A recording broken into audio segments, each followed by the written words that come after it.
By some flaw in time, he ended up being transported to our era. His name is Brisalious, a lover of philosophy. You are being deceived, and worse, you want to be deceived. Drowning in this lukewarm, sticky fantasy that there's an authentic version of yourself waiting to be discovered, like a treasure buried beneath layers of social conditioning. An absolute truth, a pre-made, perfect you just waiting to emerge. What the hell is this?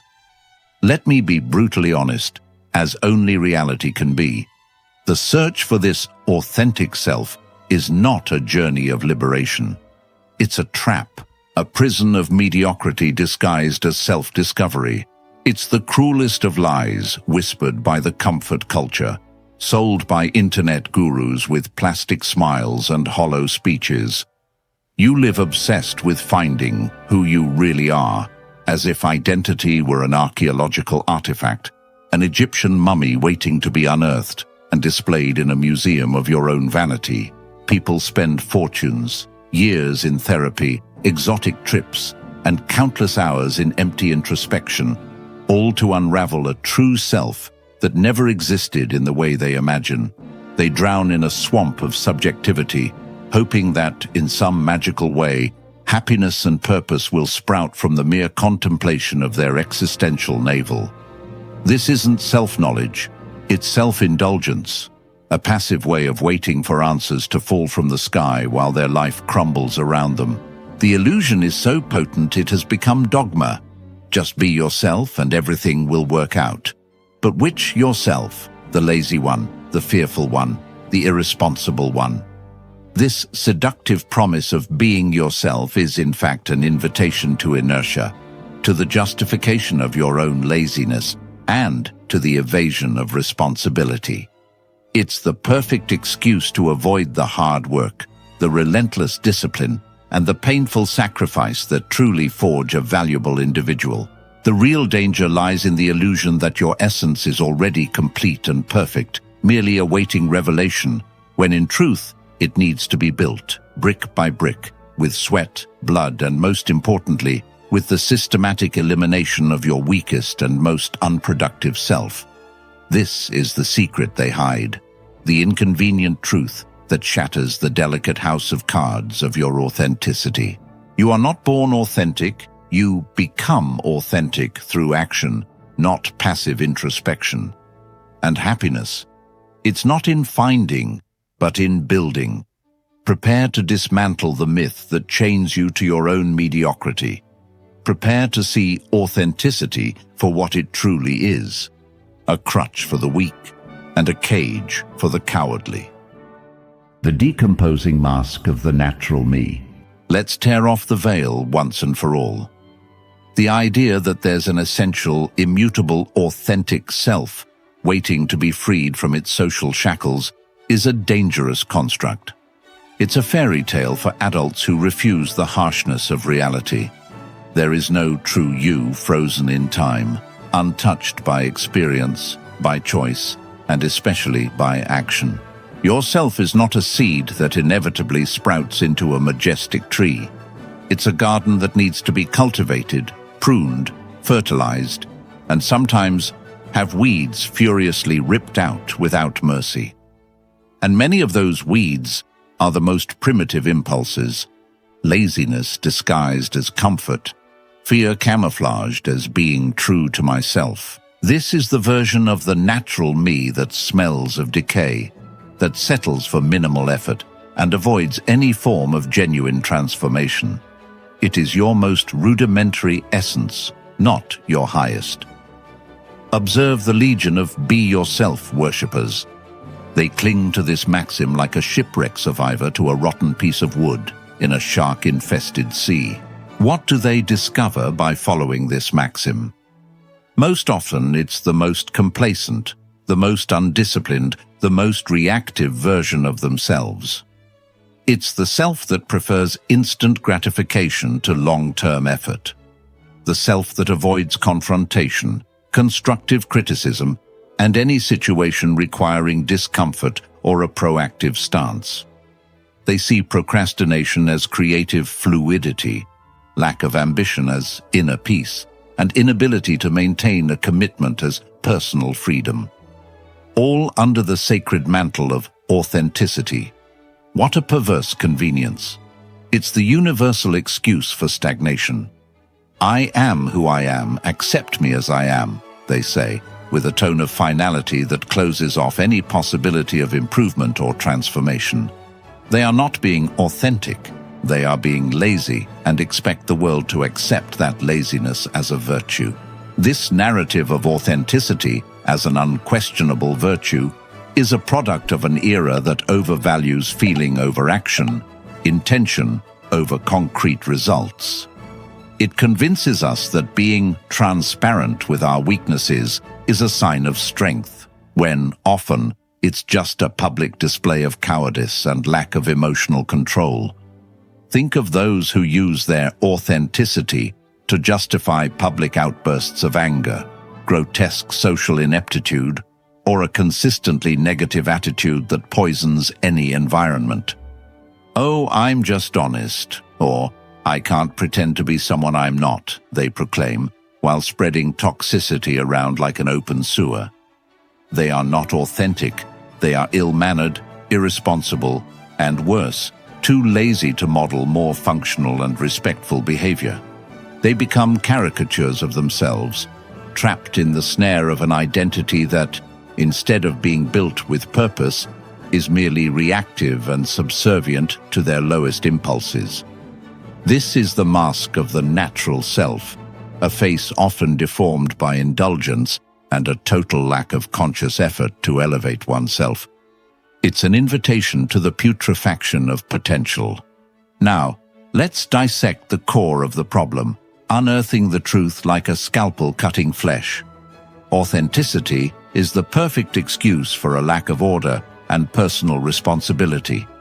It's a polished, dangerous euphemism for conforming to your least developed and most primitive self.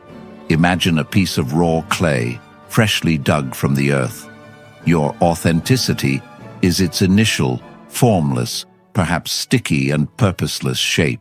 Life, growth, and fulfillment demand that you mold it, fire it at high temperatures, paint it with intention, transform it into something useful, beautiful, resilient. But the philosophy of authenticity whispers in a honeyed voice, "Don't touch the clay. It's perfect as it is. Its grains, its moisture, its randomness are its essence. Any attempt to change it is a betrayal of its true nature, a violation of its inner sanctity." And so, the clay remains clay, formless and useless, while the world yearns for something more, something built. This is why we see a frightening proliferation of people who proudly refuse to develop essential life skills. "I'm not good with numbers. I'm more creative," they say, justifying financial incompetence. Or, "I can't be punctual. I'm an artist. I have my own rhythm," while missing opportunities and testing others' patience. These are not declarations of noble authenticity. They are declarations of surrender to one's own incompetence, disguised as identity. They are manifestations of a mind that refuses to confront the undeniable reality that life, success, and genuine satisfaction require effort, require learning to do things that are not natural for you, require taming your most basic impulses and disciplining your mind and body until they obey your will. Authenticity becomes the shield against the discomfort of growth, the justification for remaining in your comfort zone, even if that zone is a swamp of silent dissatisfaction and wasted potential. What the hell is this collective self-deception? Consider discipline. Where does it fit into this lazy narrative? Nowhere. Discipline is the antithesis of being yourself in the most indolent sense. Discipline demands that you not be yourself, at least not the impulsive, weak, excuse-filled version that your natural self insists on being. It demands that you become something else, something stronger, more capable, more functional, more consistent with the version you want to be. The authentic self is often the self that wants to stay in bed late, that wants to eat junk food until they feel sick, that wants to avoid difficult conversations, that wants to escape hard work. Discipline is the act of building a self that doesn't want these things, or more realistically, a self that wants them, but acts despite them, overriding inclination with will. Personal responsibility, then, is not a passive discovery of the self, but an active construction of the self. You become responsible by acting responsibly, by choosing order over chaos, by opting for deliberate action over paralyzing inertia. It's a deliberate choice, a series of daily micro-sacrifices, not a mystical epiphany. The trap is that, by embracing the myth of authenticity, you exonerate yourself from this primary responsibility, blaming your immutable nature and condemning yourself to a life of unfulfilled potential, aborted dreams, and mediocre existence. Enough with the fairy tales, enough with the cute metaphors. Reality is merciless, but paradoxically liberating. Your identity is not a static state, it's a continuous process, a functional system in constant construction and maintenance. You don't are something by divine decree. You become something through the actions you repeatedly perform, day after day, without fail. Your identity is the exact sum of your habits, your daily choices, the sacrifices you make or refuse to make. Think of yourself as an engineer who designs a complex and efficient machine, or an architect who erects a monumental structure. You are not born a bridge, you build a bridge. You don't find the bridge on an ancient map. You design it, erect steel pillars, calculate tensions, weld beams with surgical precision. Your identity is the bridge you are building over the abyss of your own mediocrity and your lowest inclinations, taking you to the other side, where excellence, purpose, and true freedom reside. Every small decision, every conscious act of will, every time you choose the discomfort of discipline over the ease of inertia, you are adding a brick to this structure, tightening a vital screw, welding a crucial joint. Do you want to be a reliable person? Start keeping your promises, even the small ones, the ones no one will notice. Be punctual for every commitment, even if there are no consequences. Deliver what you promise, ahead of schedule, with unquestionable quality. Repeat this 1,000,000 times, and voila, you have become a reliable person.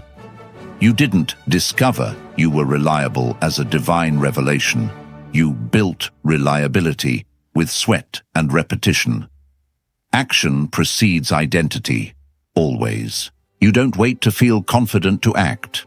You act with confidence, and then confidence emerges as a byproduct. You don't wait to feel disciplined to start. You act with discipline, and then discipline takes root in your being. This is the brutal and empowering truth. You are the architect of your own soul, the engineer of your own destiny, not the passive archaeologist waiting for a fortuitous discovery. The instruction manual for your life is not hidden in some forgotten part of your psyche. It is being written by your hands, with your choices at every moment. Your mind and body are a complex operating system. Like software, it operates based on the inputs you provide and the programs you repeatedly run. If you feed this system with flimsy excuses, with unchecked indulgences, with paralyzing inertia, it will become a weak, dysfunctional, and buggy system, constantly crashing. If you feed it with calculated challenges, with relentless discipline, with constant learning, with overcoming, it will become robust, efficient, resilient, and capable of operating at optimal levels. This system doesn't have an intrinsic authenticity that makes it work well. It works well because you optimize it, test it under pressure, continuously improve it, like an obsessed mechanic. Personality is not a divine pre-installed gift. It is the visible byproduct of a well-calibrated operating system, of a set of functional habits that have been deliberately implemented and maintained with rigor. Stop looking for the instruction manual within yourself. Start writing the manual with your own actions and optimizing your flesh and blood machine. This is where the truth becomes more uncomfortable than a rusty needle under your fingernail, and where the vast majority of people give up, returning to the lukewarm, sticky, and futile embrace of their self-justified authenticity. To build the strongest, most capable, most functional, and ironically happiest version of yourself, you must be willing to make a sacrifice. Not a symbolic sacrifice, the kind you post on social media and that evaporates in a sigh of vanity, but a bloody and continuous ritual, the methodical assassination of the lazy, indolent, and cowardly version of yourself.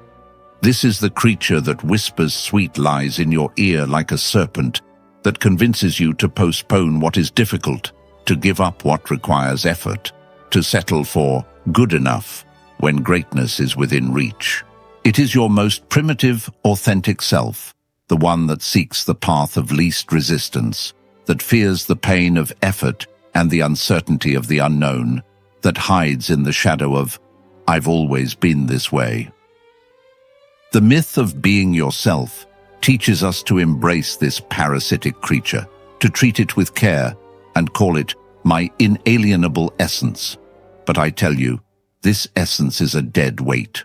It's a parasite that feeds on your potential, a tumor that drains your vital energy. Lasting happiness, true contentment, and a deep sense of purpose do not come from pampering this parasite, but from crushing it under the heel of your will, mercilessly. It means waking up early when your bed sings seductive lullabies to you. It means saying no to instant gratification in favor of future, more substantial and lasting reward. It means facing the work that bores you to your soul, the conversation that frightens you to your stomach, the learning that requires excruciating concentration and makes your brain ache. It means embracing discomfort as a lover, knowing that it is the path to strength. This sacrifice is not a single act of heroism. It's a daily war, a relentless and unforgiving campaign against your own lower inclinations. It's the constant discipline of choosing the pain of growth instead of the corrosive pain of regret. It's the courage to be who you need to be to achieve your highest goals, and not just who you feel you are in the moment. And here lies the supreme irony, a masterful stroke of destiny. By sacrificing this authentic and lazy version of yourself, by disciplining your impulses, and by deliberately building a more functional and powerful identity, you become truly authentic in the deepest and most meaningful sense of the word. You become the author and sculptor of your own life, the master of your own soul. You don't find a dusty, pre-existing self. You create a self that is a genuine expression of your will, your effort, and your highest values. This is the only authenticity that matters, the one that is earned with blood and sweat, not the one that is inherited or unearthed from a fantasy. What the hell? What a liberating revelation. And it's an authenticity that truly frees you, elevates you to new heights, makes you worthy of what you are capable of. Don't settle for being what you naturally are, a collection of impulses and laziness. Become what you can be, what you choose to be, the masterpiece that only you can sculpt. So, the next time someone whispers the sweet and poisonous lie of be yourself in your ear, stop and ask with the purest irony, which self should I be after all? The lazy version that seeks excuses for every failure? The fearful version that avoids discomfort at all costs? Or the disciplined, courageous, and constructive version that demands sacrifice and leads you to excellence? Life, my friend, doesn't care about your primordial, useless authenticity. It cares about your ability to act, to create value, to become functional and competent within a complex and demanding system. Happiness is not a passive state of being where you nestle in your inner truth like an inert cocoon. Happiness is an inevitable byproduct of usefulness, competence, achieved mastery, and significant contribution. It's the echo of discipline in action, the satisfied smile of overcoming, the glory of construction. You are not destined to be who you feel you are. You are condemned or blessed, depending on your perspective and courage, to become who you decide to be with every fiber of your being. And that decision requires the constant death of everything that pulls you down, everything that keeps you small, irresponsible, and immature. Reject the myth of authenticity as a pathetic escape from responsibility. Embrace the arduous but glorious task of building yourself day after day, action after action, sacrifice after sacrifice. The authentic self they sell is a chimera, a ghost of a past that never existed. The built self is a living, pulsating work of art. And only you have the chisel and the hammer. Now go and start sculpting your masterpiece before inertia turns your potential into dust, before your natural self decomposes into nothing. No one is coming to save you from yourself, not even your authentic self. The responsibility is yours, and so is the glory of becoming something greater than you were born to be.